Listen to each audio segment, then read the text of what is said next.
पग्लेर पानी भो जो भने यसै जाने भो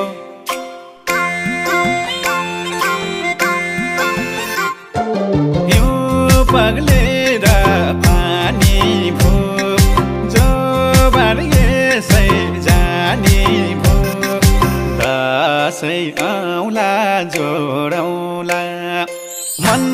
पारेकी मान्छे हौ त्यसै कहाँ छोडौला मन